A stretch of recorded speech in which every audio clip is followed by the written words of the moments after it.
Hello everybody.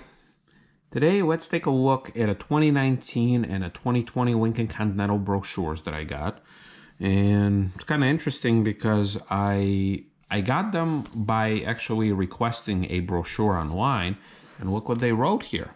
If you guys can see that, prepared for Vitaly Kaufman. See both of them. That's how I know that these came from the online request form that they have, because yes, you can look at these things online. Well, maybe not, anymore for the new ones.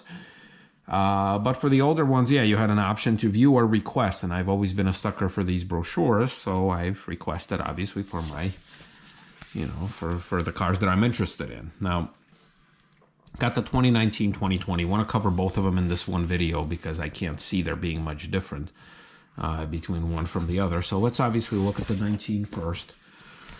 The problem with this car, honestly, I don't think it's distinctive enough. I think it just looks like a slightly bigger MKZ. So that's one of the problems. The other problem is I think it was very expensive when these things were sold. And I test drove them. I test drove a new one and I test drove a slightly used one. Man, especially the fully loaded ones were like 60 plus grand. And I know what you're thinking. It's like, well, a fully loaded town car was like a $50,000 car, 10 years ago, 10 years prior to this. And yes, that is true. But I think right now there's way too many choices. And I think that's probably why, besides the styling, besides the biggest price point, it's one of the reasons why. And everybody wants the SUV these days. So that's why these things dwindle. So let's look right here. Vitaly, mark your arrival. So they did customize this thing. Let's see, I didn't even realize this. I wonder, does the second one have that? The 2021? Vitaly, a memorable drive awaits. Okay. See? So if anybody gets their things customized, okay, that's shows the extra level of fanciness. All right, Vitaly offers base MSRP 46,000. Okay. I guess. Yeah, but that's super base, I'm sure. Probably doesn't have some of the key features anyway. Well, look, I'm not trying to convince anyone that it's a bad deal. I mean, I would own a used Continental. I would. Maybe not for, I think the one I test drove was like a 2017 for with like 30-some thousand miles, probably off lease.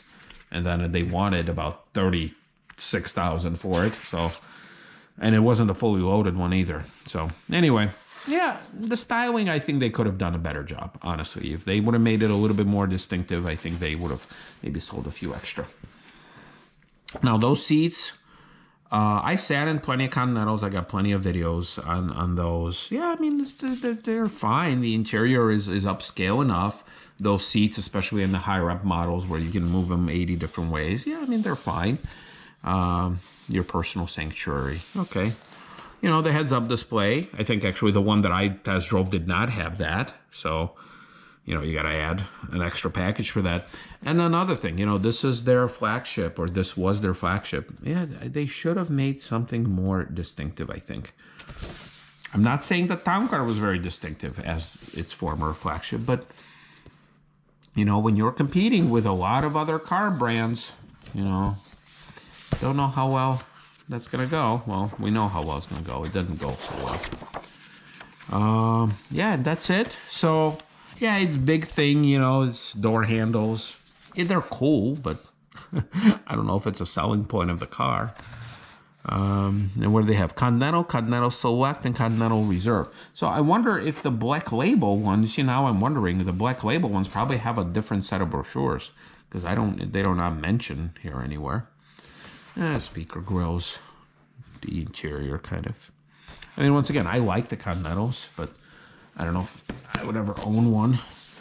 And then you have the color palette. So this was inside one of these. I didn't even realize. So you have all the different colors. And you got all the different wheels. 18, 19, and 20. Okay. And different leather. Wow. So ebony Lincoln and ebony leather. Oh, so this is probably on their very base model because they're not perforated. All right, so the very base model gets cappuccino and then this ebony Lincoln, and then I guess when the more upscale versions, they're perforated. Okay. All right, so there's that. 2019. And then I wonder, anything on the back? Oh, okay, so here you go on the back too. So wish list, Lincoln wish list. MKZ, Nautilus, Aviator, Navigator, Corsair, MKC, Continental.